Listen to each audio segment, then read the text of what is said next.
Okay, Sawadee Kap, as we say in Thailand. Welcome to the Travelin Matt show. You've been a part of it for 25 years since I got here.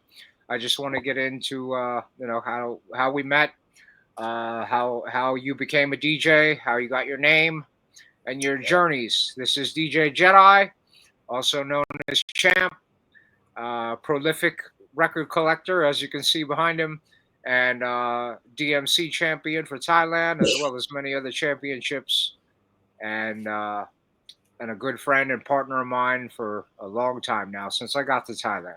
So welcome, Jedi. So how did you start your journey into turntablism and DJ? Back in 1998, I was study at Art Institute of Seattle So you started in in the United States. computer animation. I went to Seattle to study the arts of animation. Back Oh, then, okay. there's no place to go to study this kind of major. You know, you remember the Independence Day ID4? Remember Yeah. when the when the UFO destroyed the White House? They put the beam, boom, and the White House destroyed. Back then, I just want to do that shit, But nobody taught us how to do it. So I went to the States to study how to blow So shit up. computer animation, not Yeah, handwritten or hand drawn or anything, just computer 3D or yeah, just 3D. It's wow, uh, I didn't it's know that. it's special effects, all that. Back then, there's no school, only in the States, only in America who taught animation. And So you I went. graduated from that Yeah, I 4 year cried. degree. Yeah, computer animation, man. So Four you year. were living in Seattle for all 4 years? Yeah, 4 year. Wow. Yeah, So it's how did you go from computer animation into DJing? well, you know,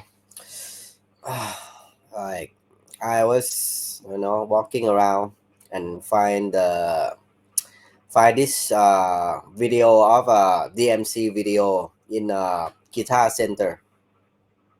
I was looking around. Back then, I was like into rock music, you know, alternative, like all the Seattle sounds, like Grunge. That yeah, Nirvana was just about yeah, was Nirvana wasn't around back. That Kurt Cobain was already yeah. No, gone no. by I then. went there to. I went there. The main reason is I want to go to see Nirvana play, because like I'm the number one. I think I'm very obsessed with Kurt Cobain. You can see I have like this tattoo of the cover. Yeah, I went there and then he shot himself. Fuck. Yeah. Yeah. Yeah, it was a So tragic loss for the whole world. yeah.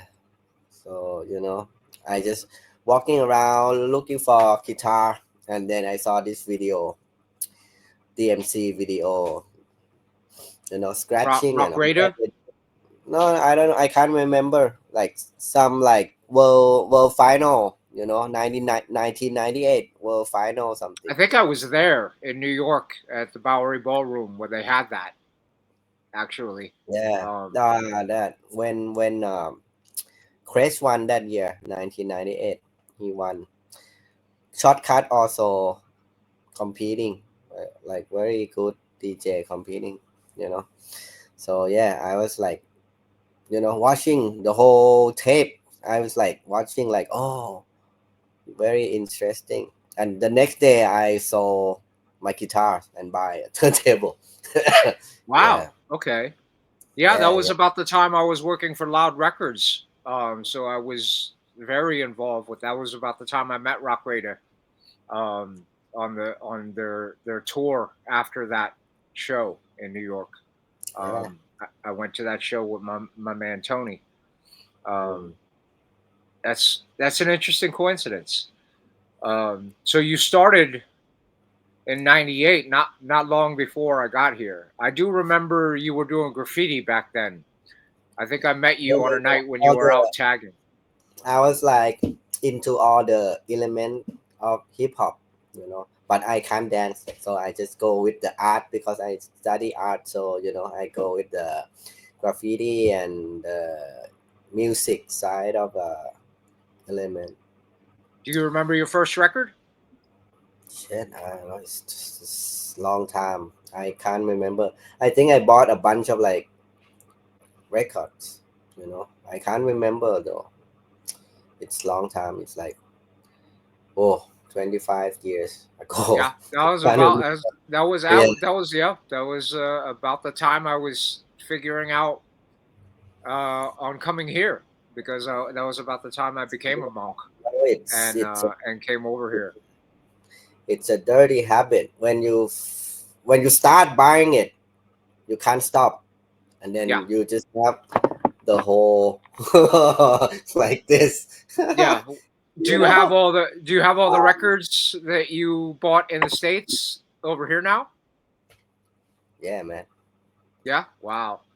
I mean, I was broke. I never had any money. I was dirt poor. But when I started working for the radio stations and the record labels, I got free vinyl. And that's kind of Mm. how I started my journey, um, handing out records to everybody. I don't know if you remember when I first got here, I was giving everybody copies of Annie Up Yeah. and the Loud And yeah, records that I had. yeah, Um, yeah. yeah, that's interesting. So you didn't did you learn to DJ from anybody? Did anybody teach you, or did you just watch videos? Oh man, back then, there's no YouTube. You know, Right. YouTube Yeah. YouTube come on around 2004 or five. Yeah, I that can't. was I was over here by the time that came out. Yeah, I 2004. remember writing down notes about how you could have your own TV show back then. Yeah. And we started a TV show, Q Bar TV, way Mm, back then. I was kind of ahead of my time in a lot of these things. We started a podcast back then with DJ Octo as well, and I wish we had been able to continue all those things because who knows, I might be a lot bigger on this YouTube thing, but I'm starting now, and that's what's important. Um, it's all the new media, and turntablism has changed so much. DJing has changed so much. I mean, you've got all the new toys in your studio, and you have a DJ school called Scratch Termite. That's just the same location as your wife's DJ Wellness Center. Um, she's a doctor and a DJ. You're a very lucky man. Um, so yeah, do you remember the start of how our journey began? I know I met oh, you through Joey Boy and Spider Monkey. Um, it's around 2000. I think I came back around 2000, early 2000. Yeah, I came back 2000. Maybe that was we about the met. time I got here. Yeah, because yeah, Spider Monkey. I saw Spider Monkey and DJ Ma and DJ Me Spider Ma Me. Only for turntablists back then. I The remember whole I was thing. taking Not pictures of you before. guys. I was taking pictures of you guys at like the Siam Square Beat Lounge concert, and that was like Yeah, that. Gancor concert. That That's was when I really first started to. Yeah, I was here before even Gun Call was formed, and it was like I found a home. I know turntablism exists here. I know DJs exist here. I couldn't find turntables anywhere. All mm, the clubs I went to, nobody had them, and they all had like janky CD players. So I came over here with all my CDs and a lot of my records, which I yeah. still have. And it's yeah, it was. it was hard. And then I met Petchy, and he introduced me to you, and that's when I was like, okay, he's Yeah. out here tagging, and he's a DJ. Okay, and Spider Monkey as well. We'll interview him in an upcoming show, hopefully. Um, that's interesting that you got your start like right around the time that I got here. Um, Back then it was fun. Hip hop just coming up here in Thailand. You know, yeah, Joey was like the only one, and like then like I all slowly the got clubs, introduced to AA. like all the clubs in the country play hip hop. You know, Yeah, hip now hop was like back pop then music.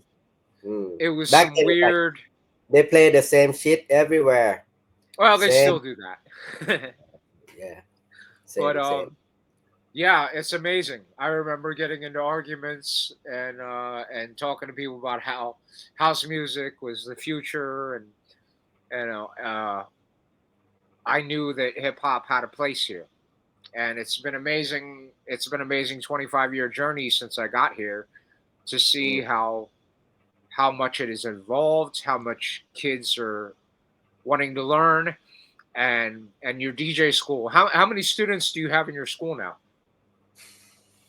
I teach. Yeah, I opened my school early 2003. I remember the first location.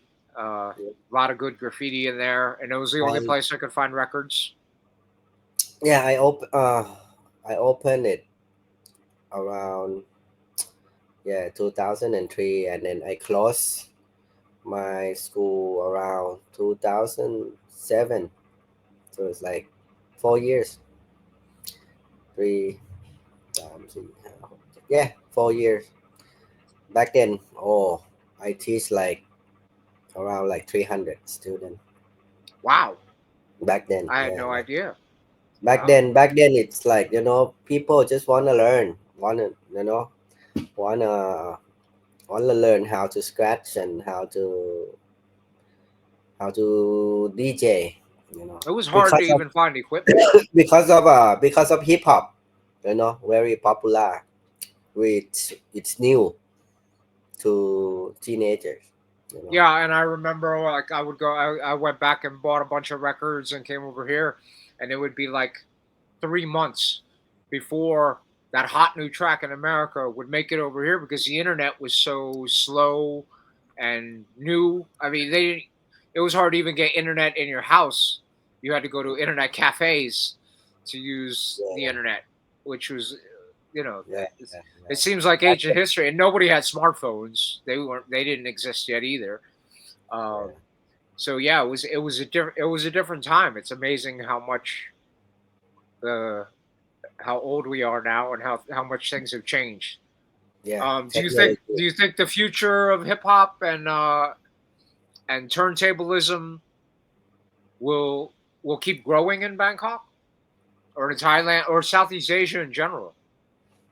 Well, we just have to show them that's it's easy, for you to learn. Nowadays, yeah, it's a lot easier. You don't have needle skips and Uh, you can get they have like controllers fairly cheap. yeah, yeah, they have all the info, and the DJ equipment is not that expensive. And now Just you got have the distributors out here. Um, yeah, it's amazing to see. just get the controller, Yeah. and yeah, and just learn how to mix songs together. It's not But that you hard. still teach your DJs on vinyl, right? Well, I teach them all the media, all kind of media. That's good. First, they have to learn, like, okay, vinyl, and then CD, and then controller, and then USB. Right. That's yeah, That's good that you teach all aspects of the art. yeah. Because It's when you go to the club, and then you have to get familiar with the equipment. You know, yeah. maybe equipment die, one side of the turntable die, you can just have have a way to keep going. Yeah, So that's an important aspect because I can go anywhere and play on pretty much anything from the Yeah, old school to the new school. That's and knowing your tech, because even though it's futuristic these days, you still have problems. I had a problem actually last night with my controller oddly stopped playing in the middle of my set, and I had to fix it. And if you don't know how to fix that, it's going to be a problem. So you got to teach your DJs how to properly use Serato, and nowadays phase and all these new things that I'm even learning. I have to relearn how to become a DJ every time something new comes out that DJs use. And like Jazzy Jeff always says, like 95% of the people out in the crowd have no idea what you're doing. They don't know if it's a pre-recorded set. They don't know if it's live. They don't know if it's on turntables or controllers anymore. It's it's so mixed and different than it used to be. yeah. Like like when you go to see the music festival, DJ festival, there's the stage is so high, you just can't see the DJ performing. Yeah, I've dealt with that with some major, like especially EDM DJs. They all do pre-recorded sets because they're Yeah, performing in but front of way too many people. They can't make any mistakes. it's So I yeah, understand it. yeah, I understand because they have to arrange everything. It's like a show. Yeah, It's like 10 minutes, 30 seconds, the light have to come on, you know what I mean? Like, yeah. I it's like, learned a lot yeah, when I had Dead Mouse here. Uh, he has a show unlike anything I've ever seen with the mouse head on mm-mm. and the cube that he built, and Yeah, he's everything he's is the one who got a disguise, with like a big. yeah, the mouse head that made him Now you famous. got like a marshmallow and all the DJ who Yeah, put the um, head on. and it's so in tune with the the background graphics and design. You Yeah, yeah, can't slip up at it's all. It has to yeah, it's be you work in you work as a team, yeah. you know. Yeah, Yeah. and he had a big team. I think there's like 15 guys behind the stage that were uh, operating all the LEDs and lights and everything that he had to make the show special. So yeah, it's interesting the evolution and even the styles because back then mashups were a thing that you did live Mm. with instrumental and a vocal, and now we have stems and all kinds of things. It's crazy. Um, what's like we've worked together for so long. What's your do you have an earliest memory of rocking with us at QR or any of the shows we did there that you were able to attend to meet some of your Oh, favorite DJs? yeah, there's so many, bro. You're the one who bringing all the good artists to Bangkok. Like you bringing Qbert, and remember that. And Qbert, I stand beside him, right? And he look at me and say, "Hey, what should I play?" I said, "Like, just do your thing, bro." you know. He said, "Hey, just scratch. Put on your beat and scratch." Yeah, Yeah, although that show, although financially successful, was one of yeah, the worst reviews I ever got. Bangkok, was it Bangkok Post or it was the Nation? Didn't yeah. understand it. Because They, like 2 hours, he scratched for 2 hours, yeah, bro. and people were Yeah, like, people didn't know how to dance to it, and yeah, there were a lot of turntablists there that night that yeah, appreciated it. I remember Spider Monkey opened yeah, for him, yeah, yeah. and nobody understood him. And then Cuber And got on. hey, I'm the one who told him, "Yo, bro, just scratch." Yeah, He asked me, "What should I play?" I said, "Oh no, don't play music, just scratch." really. Uh, Yeah. So And he yeah, scratched for 2 hours, and he scratched. nobody understood that, and it And got bad I was reviews in the studying. Yeah, newspaper. I But I was was studying. happy. It was pushing the envelope. Like the first guy I brought here was one of the first internationals was Kid Koala, Yeah, and nobody that was really understood him. that He was was on dope. three turntables. He brought a record, real Yeah, actual record to play. Yeah. yeah. A lot of the DJs that I brought in the beginning was before Serato. So I Yeah, yeah. remember the first time I brought Cash Money out here, he had all of his records, and Mm.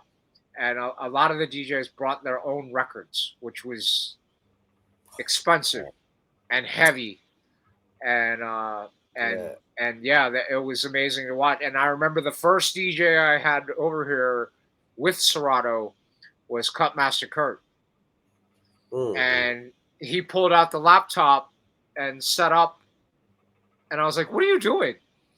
And he was like, "Oh, this new program called Serato, and it lets you DJ off your laptop." And I was so amazed. I couldn't stop watching it for the whole his whole performance. It was like, I gotta get this, I gotta get this, I gotta get this. Yeah, And yeah. Me too. Me too. When I was yeah, like saw Shortcut playing with Serato for the first time, like was that at 2004. Culture Club Culture Yeah, yeah. or after that? I mean, he's been over That's here so the many first. times. That's the first. Yeah, first year. Serato came out in 2004, and yeah, I saw a Shortcut there playing.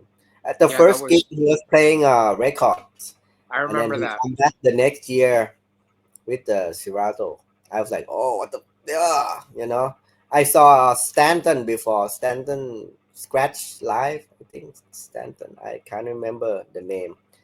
Oh yeah, I don't even think it was called Serato back then. You're right. Stanton. Wow. Stanton is the first one who make it okay to use computer, you know. And It's then it's Serato came out. It was perfect. It feel like actual vinyl, you know, when you yeah. scratch, when you Well, DJ. at least you're still a vinyl collector, as we see behind you. That's amazing. Yeah, I remember I bought the SL1 box for 25,000 baht. I still have one around here somewhere. Yeah, I Yeah. still have my SO1 and my SO2 or Now they three. sell it for like 1,500 baht. What? You know. That's about 30, 40 US dollars. That's crazy how much it has evolved. I mean, I started out on Stanton turntables, the straight eights, belt drive. That was my first set of turntables back in like 97, 98 as well. Um, and yeah, that's we all have back pain, which is why your wife has a DJ clinic for us now. Um, Yeah. yeah, and d- you taught Nanza before. No. She went to study with Spider Monkey. Okay.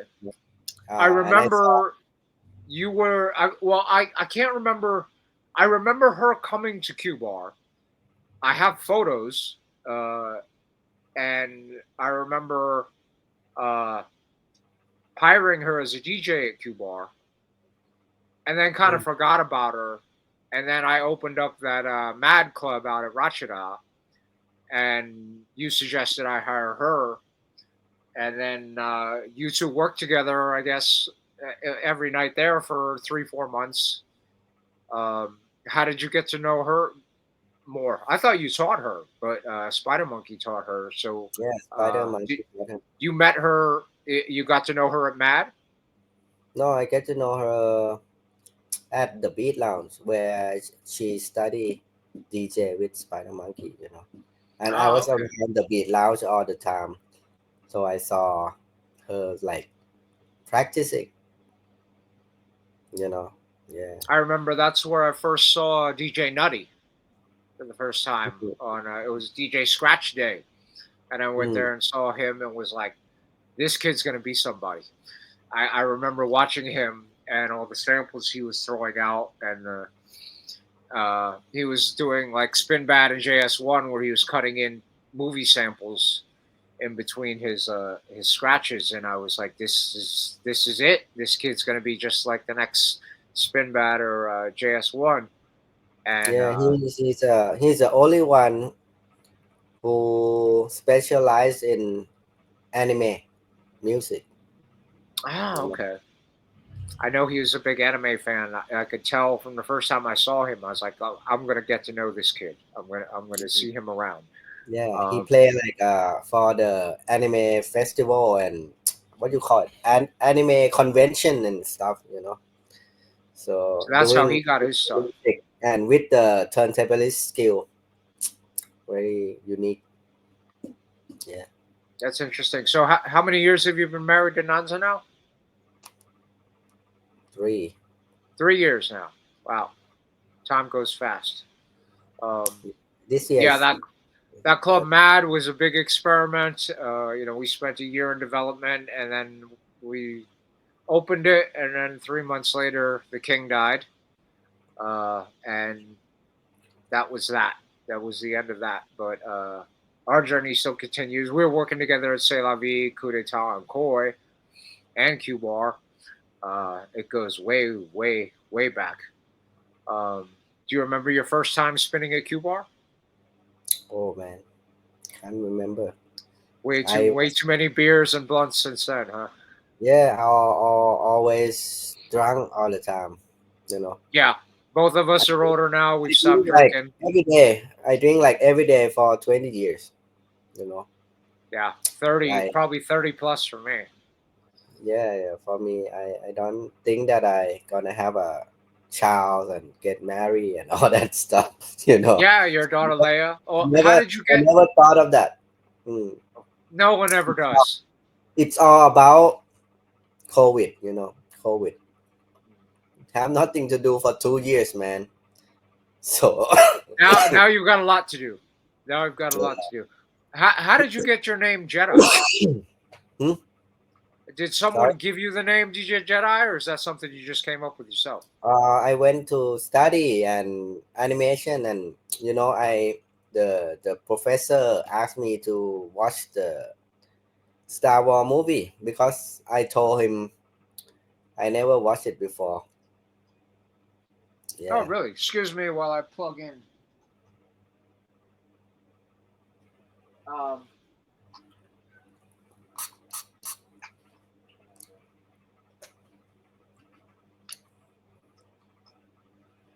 yeah, I don't want my battery to die. Yeah. So you saw Star Wars for was it the original Star Wars? Was your first yeah. endeavor? So it's like 4, 5, 6, right? Yeah. 4, 5, 6. Yeah. I saw that 4, 5, 6, and I They were also all they were all out by the time you had gone to the states, yeah, right? and yeah. At first, I was no DJ, so I just have the name Jedi in Hotmail, Hmm. So yeah, So so it's you just came up with that name yourself. You so weren't ordained as that. so I yeah, I'm the first DJ Jedi, I think. you know, back in 25 years ago. I Yeah. don't think there's a DJ. Maybe there's some, you know, When you were a but tagger, did you tag Jedi or did you have another name back then? yeah, same Jedi, you Oh, know. okay. That's interesting. Mm, but yeah, it's stuck, so I don't want to change. Now there's so many Jedi, so Yeah. Yeah, I have all run over into a few. all over the world, even in Thailand, there's like 4 or 5 DJ Jedi. Really? Mm. Well, you also adopted the name Champ. I've heard many, many times. Because you've been Thailand's champion DJ for many years. What awards have you won Oh, besides I want DMC?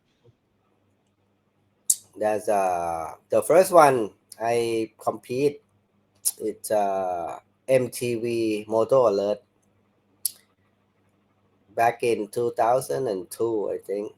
Yeah, I won that, and then they fly me to Singapore to perform, and then fly me to London to see all the Chemical Brothers and Fat Boy Slim and all that stuff. Oh wow. So Okay. it's really very entertaining for me to see all the my hero. Back then I was like So that was listening. your first. That was your first championship. Do you remember who you beat? Oh, I Are they don't still know. around? Yeah, No. they're still around, but no, not. I can't remember. Some of them die, and Really? some of them still around. Yeah, And and your second other championships you've won? second championship is Pioneer DJ Scratch Battle. Yeah, So you're the MTV champ, the Pioneer champ, and then the Boti Battle of the Year, Sing Beer, Sing Beer sponsored. Boti Battle of the Year. It's a breakdancing event, but they also have like a graffiti competition, DJ competition, and rap battle competition oh, for okay. 5 years. 5 year, I think. I Sing don't Beer. remember if I ever went to that one. That's Yeah, interesting. it's And then very big. It's very big because it's five. Yeah, five. No, four element. It's a battle of the year. Four element battle each other. Big event, and the price is very good too. so Yeah. then that so the DMC was like your fourth win. No, the fourth win is Pioneer Asia Champion. That's Wow, you've yeah, racked up some trophies in your yeah, years. Pioneer Asia Champion. And And then this year they finally the brought back the fifth DMC. one is DMC. Yeah, And that yeah, what year was that? 2010. 2010. Wow. So they brought the DMC back this year. It's the first time in 14 years. Yeah, Um, 15 did years. one of your students win, or was that somebody No, else? my student got third place. DJ Fantastic. Right. We'll interview Fantastic in an upcoming episode. I've already talked to him. Um, so, do you know who taught the winner this year? He learned from Bomber Selector. Ah, okay. Bama is another prolific DJ over here. Um, yeah, I've worked with him for not a lot in the past 25 years. He's been doing his own thing, and he has his own scratch school. There's so many scratch schools opening over here now, or so many DJ schools that are opening. It's Not a lot. amazing, Not you a know. lot, bro. But you know, Well, just in Bangkok, I think the Bangkok and Pattaya. There's probably 7 to 10, which is to me amazing you mean considering we're in DJs? Thailand. There's a lot of DJ school, but not a lot of scratch. Mm, Turntablist DJ school. Not a lot. this is true. This is true. Yeah. And yeah, just and you mentioned Beat Lounge earlier. That's closed now. I just found that out from you. I didn't even know how long's that been closed now Oh, since pandemic. it's long time ago. I think it's 10 years now. Has it been that 2015. long? Wow, 10 years. 10 years. we're getting too old for this stuff, man. Mm. So yeah, it's amazing to see your journey as so parallel to mine in arriving back in Thailand around 2000, 2001, Yeah. and doing this for a very very long time. Um, is there anything else you want to talk to my audience about our journey, your journey, uh, and the Oh, further adventures of hip hop in Thailand? Yeah, I think the hip hop in Thailand, we have to help each other. If like we go separate way, it's not it's not gonna improve. Yeah, you need teams. People have to Yeah, we be. need to stick together, Yeah, and doing something like this and promoting each yeah. other, We're coming up on 3 years of yeah, Eargasm. helping each other. Yeah, 3 years So now. yeah, but Um, I've been doing this for so long, you know. It's up to next generation to like, you know. I'm not yeah, used to be like, I can like scratch like 6 or 7 hours back in my 20s. Okay, I can do that. But now it's like, oh no. yeah. you Now know I need a bar stool after 2 hours now to sit on because I yeah. just can't. It gets to be it's tough on your muscles. People don't understand what you're doing back there, as well as dealing with drunk customers and kids who want to hear the latest new songs. Before you Yeah, had like a bumper of a couple months before something really big from the states hit the clubs here. Now it came out yesterday, and I want to hear it in the club. mm, And the iPhone, can you play this? Play this now. It's gotten worse than it used to be. Um, yeah, being a DJ, you have to have IQ and EQ. you know it go together. When I teach my students, always about, they don't care if you play records, you play flash drive, you play CDs, or you play with your computer. They just they just want to have relaxing time. You mean like a happy time there? Everybody just go to the bar and just want to chill out, and you know it's a vibe. You it's gotta be able to vibe with the people. some people. That's why there's a lot of place here in Bangkok now. They have like a vinyl bar now, listening bar, you know, for you to just sit down and listen to record playing. I've seen that change to where it used to be big clubs, Yeah, RCA, like me and now. I now can't it's do a just small. big sound system. Yeah, I can't do big sound system now. I get like migraine, and headache.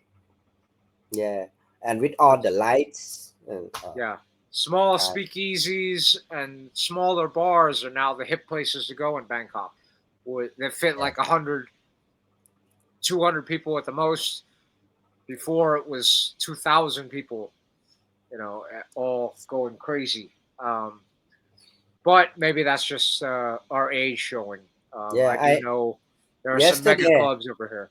yesterday I went to Khao San Road for like, I haven't been there for more than 5 years, and everything is changed. you know, a lot of big, side road bar used to be like small bar. Where I got my start. Now it's like, 4 to 5 story, and they're blasting the speaker out to each The other. sound clash on that street. For those of you that Yeah, don't yeah, know, they have like two side, left side and right side. So yeah, they're all they have trying to to start. get They louder have than each other. that. Yeah. That's crazy. Yeah. Kaosan has made major. That's when I first got here. That's where I lived. It was funny. I was in a back alley. I had found a little room that was 300 baht a night, and this is when the baht was at 57 to the dollar, which Wow. is almost double what it is now. Um, Mm. and I remember Joey Boy and them coming to pick me up one night to go out, and they were like, this is like a short time hotel for the police. Mm. And short time hotels are places you take prostitutes and rent a room for like an hour. I was renting it by the week, and they had the parking spaces with the curtain, so you could cover your car up so nobody knew you were in there. And Joey was asking me, you notice how police cars pull in here and pull back the curtain because they're doing naughty things. We can't be seen here. Like we can't go into your room. We can't hang out. We need to get the hell out of here. We need to get you out of here. And I was like, oh, okay. That's why there's free porn on the TV. It was an interesting first place, but the first place I ever played was Bangkok bar with DJ Matt back when he had white dreadlocks. Wow. Long time ago. Yeah, 2001. That was my first DJ experience. And he went on to go do home-based communications and started the drum and bass movement here practically in Bangkok. He didn't do hip-hop. He kind of went opposite with drum and bass. And I haven't seen him in a while. We'll have to try and interview him for this in our journeys. That was my first gig. And then I was DJing in a tuk-tuk at a place called Immortal Bar. Oh! I don't know if you remember that place. Yeah, Khalsad. And then the club. I was there for a little while with Tech 12 and Lava when it first opened. That was where I got my start. That was back when I was living off of 20 baht pad thai noodles and living in a short time room. How far we have come. But yeah, it's been a long journey. Were you living on your own when you came back from the States? No. I live with my mom and dad. Oh, okay. Yeah. So yeah, we've all stepped up our game in the long run. But yeah, it's been a really long journey, and I'm really happy to talk to you about some of the things we've been through, and I'm excited to see where our team Eargasm, the Eargasm DJs. Make sure you follow us on Facebook and Instagram. We've got a lot of really great DJs that are veterans of the city, and Jedi is teaching the future. And I'm really happy for that. I'm glad there's still a place for us as like the OGs of this art. As long as you and me are around, it ain't never going to die. It doesn't matter if the whole Eargasm team decides to go their own way. There's still you, me, Nanza. I know we still got guys like Nutty and N2 and Funktastic, who you will all meet on future episodes of The Adventures of Travelin Matt. I thank DJ Jedi. Thank you very much, sir, my brother. We will meet soon for Christmas. We didn't get to see each other on my birthday because we're all DJs and we work every weekend and every other day, so it's hard to like get the family together. But we will see you soon, and I thank you for having this conversation with me. And Thank you. We'll keep rocking, brother. We'll keep rocking. Thank So you, let me end this podcast with a peace, love, and dope to all y'all. Thank you for tuning in. Hit subscribe and like. Spread the love around the world. We're always looking for support. We're looking for sponsors. Anything that keeps this thing going. But while we're still rocking, we're still rocking. And tune into my spin cycle every Saturday out of Colorado Springs, Colorado. Zulu Nation Radio. We are both Zulus, and we will be part of the Brotherhood forever. And we'll keep doing this. So, yeah. Also on Mixcloud, you can tune into DJ Jedi, and you can turn into me. I just put a new mix up. And stay tuned and listen to us and enjoy what we do for a living. All right. Yes. Thank you, Jedi. Peace to you and your lovely wife and your daughter, Leia. Give her a kiss for me. And we'll see you very, very soon, brother. See you.